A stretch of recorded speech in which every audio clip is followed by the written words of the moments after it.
Sebuah pembacaan cerpen oleh Dr. Anda Herlina Rusmarianti, Magister Pendidikan, Guru Bahasa Indonesia di SMA Negeri 1 Tanjung Balai, Provinsi Sumatera Utara.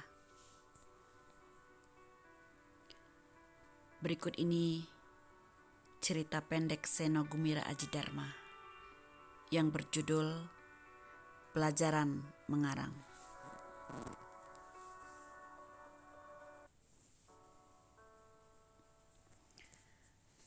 Pelajaran mengarang sudah dimulai. Kalian punya waktu 60 menit ya, ujar Ibu Guru Tati. Anak-anak kelas 5 menulis dengan kepala hampir menyentuh meja. Ibu Guru Tati menawarkan 3 judul yang ditulisnya di papan putih. Judul pertama, Keluarga Kami yang Berbahagia. Judul kedua, Liburan ke Rumah Nenek. Judul ketiga, Ibu. Ibu Guru Tati memandang anak-anak manis yang menulis dengan kening berkerut. Terdengar gesekan halus pada pena kertas. Anak-anak itu sedang tenggelam ke dalam dunianya, pikir Ibu Guru Tati. Dari balik kacamatanya yang tebal, Ibu Guru Tati memandang 40 anak yang manis, yang masa depannya masih panjang, yang belum tahu kelak akan mengalami nasib macam apa. 10 menit segera berlalu. Tapi Sandra 10 tahun belum menulis sekata-kata pun di kertasnya. Ia memandang keluar jendela. Ada dahan bergetar ditiup angin kencang. Ingin rasanya ia keluar dari kelas, meninggalkan kenyataan yang sedang bermain di kepalanya. Kenyataan yang terpaksa diingatnya karena Ibu Guru Tati menyuruhnya berpikir tentang keluarga kami yang berbahagia, liburan ke rumah nenek, ibu. Sandra memandang Ibu Guru Tati dengan benci. Setiap kali tiba saatnya pelajaran mengarang, Sandra selalu merasa mendapat kesulitan besar karena ia harus betul-betul mengarang. Ia tidak bisa bercerita apa adanya seperti anak-anak yang lain. Untuk judul apapun yang ditawarkan Ibu Guru Tati, anak-anak sekelasnya tinggal menuliskan pernyataan yang mereka alami. Tapi Sandra tidak. Sandra harus mengarang. Dan kini Sandra mendapat pilihan yang semuanya tidak menyenangkan. Ketika berpikir tentang keluarga kami yang berbahagia, Sandra hanya mendapatkan gambaran sebuah rumah yang berantakan, botol-botol dan kaleng-kaleng minuman yang kosong berserakan di meja, di lantai, bahkan sampai ke atas tempat tidur. Tumpahan bir berceceran di atas kasur yang spraynya terseret entah kemana. Bantal-bantal tak bersarung, pintu yang tak pernah tertutup, dan sejumlah manusia yang terus-menerus mendengkur, bahkan ketika Sandra pulang dari sekolah. Lewat belakang anak jadah, jangan ganggu tamu mama, ujar sebuah suara yang dalam ingatannya yang ingin selalu dilupakannya.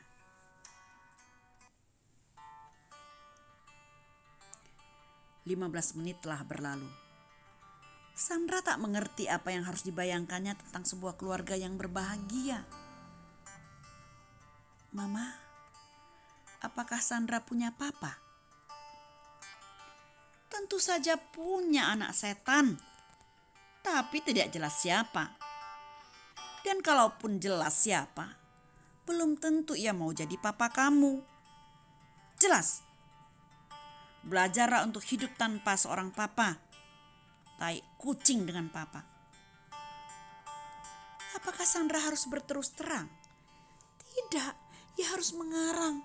Namun ia tak punya gambaran tentang sesuatu yang pantas ditulisnya.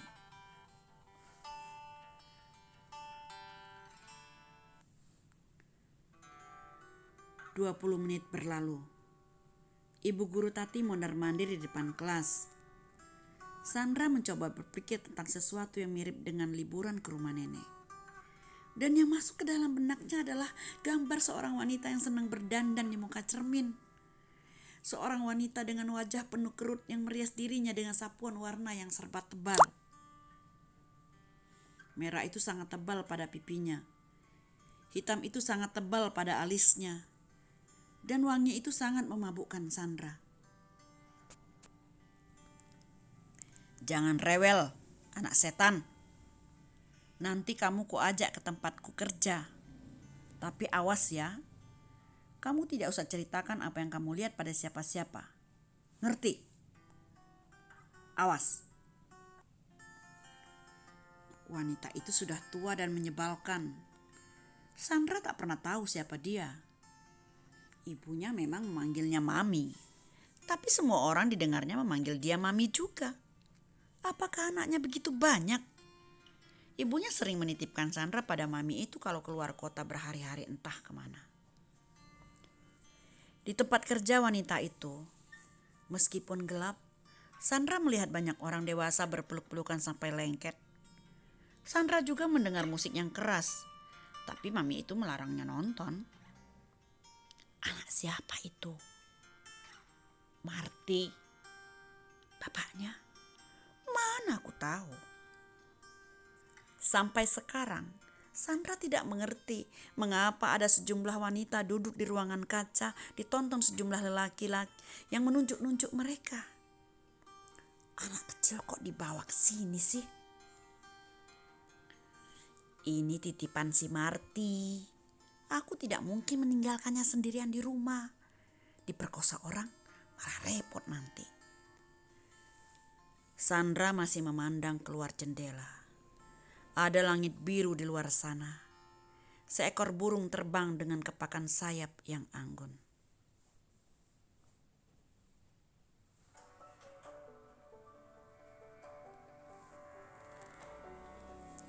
30 menit lewat tanpa permisi.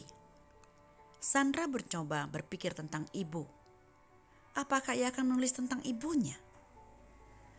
Sandra melihat seorang wanita yang cantik, seorang wanita yang selalu merokok, selalu bangun siang, yang kalau makan selalu pakai tangan dan kaki kanannya selalu naik ke atas kursi. Apakah wanita itu ibuku? Ia pernah terbangun malam-malam dan melihat wanita itu menangis sendirian.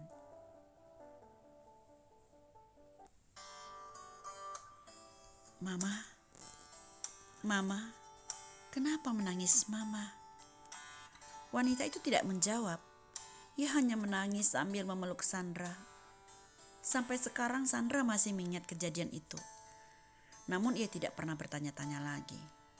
Sandra tahu setiap pertanyaan hanya akan dijawab dengan diam anak setan, atau bukan urusanmu anak jadah, atau sudah untung kamu kasih makan dan kusekolahkan baik-baik. Jangan cerewet kamu, anak sialan.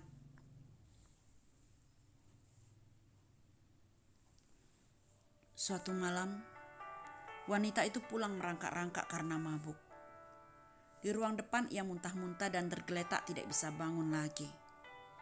Sandra mengepel muntahan-muntahan itu tanpa bertanya-tanya. Wanita yang dikenalnya sebagai ibunya itu sudah biasa pulang dalam keadaan mabuk. Mama kerja apa sih? Dan Sandra tak pernah lupa betapa banyaknya kata-kata makian dalam sebuah bahasa yang bisa dilontarkan padanya hanya karena pertanyaan seperti itu. Tentu Sandra tahu wanita itu mencintainya. Setiap hari Minggu wanita itu mengajaknya jalan-jalan ke plaza ini atau ke plaza itu. Di sana Sandra bisa mendapatkan boneka, baju, es krim, kentang goreng, dan ayam goreng. Dan setiap kali makan, wanita itu selalu menatapnya dengan penuh cinta. Dan seperti tidak puas-puasnya. Wanita itu selalu melap mulut Sandra yang belepotan es krim sambil berbisik. Sandra.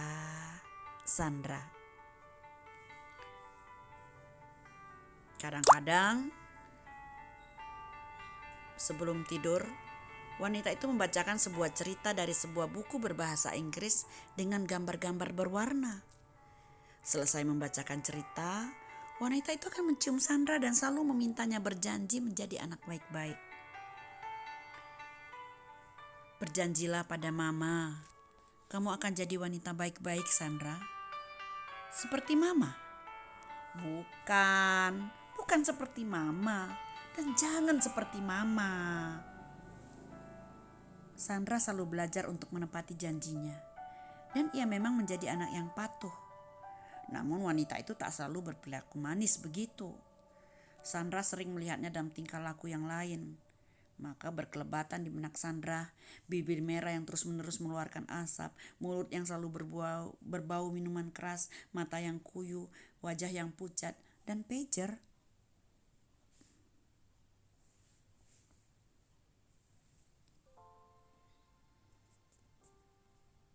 Sandra tahu, setiap kali pager ini menyebut nama hotel, nomor kamar, dan sebuah jam pertemuan, ibunya akan pulang terlambat. Kadang-kadang malah tidak pulang sampai 2 atau 3 hari. Kalau sudah begitu, Sandra akan merasa sangat merindukan wanita itu.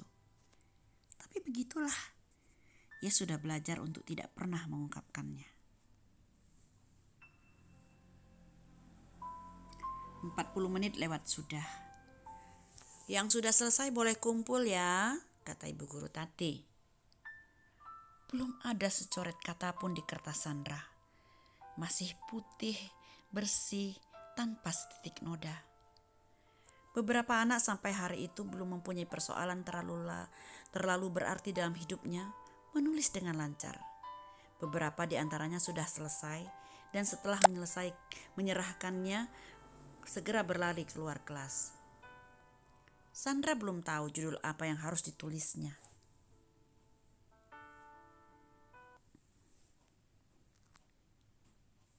Kertasmu masih kosong, Sandra? Ibu guru Tati tiba-tiba bertanya. Sandra tidak menjawab. Ia mulai menulis judulnya. Ibu. Tapi begitu ibu guru Tati pergi, ia melamun lagi. Mama, bisiknya dalam hati. Bahkan dalam hati pun Sandra terbiasa hanya berbisik. Ia juga hanya berbisik malam itu ketika terbangun karena dipindahkan ke kolong ranjang. Wanita itu barangkali mengira ia masih tidur. Wanita itu mengira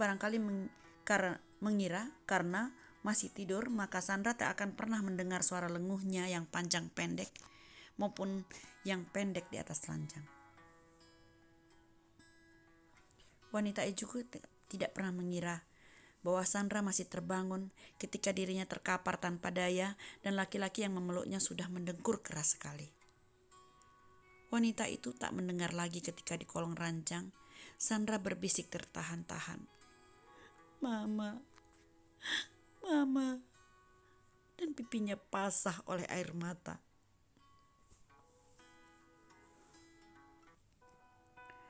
Waktu habis, kumpulkan semuanya ke depan, ujar ibu guru Tanti. Semua anak-anak berdiri dan menumpuk karangannya di meja guru. Sandra menyelipkan kertasnya di tengah. Di rumah, sambil menonton RCTI, ibu guru Tati yang belum berkeluarga memeriksa pekerjaan murid-muridnya. Setelah membaca separuh dari tumpukan karangan itu, ibu guru Tati berkesimpulan, anak-anak muridnya mengalami masa kanak-kanak yang indah. Ia memang belum sampai pada karangan Sandra yang hanya berisi kalimat sepotong. Ibuku seorang pelacur.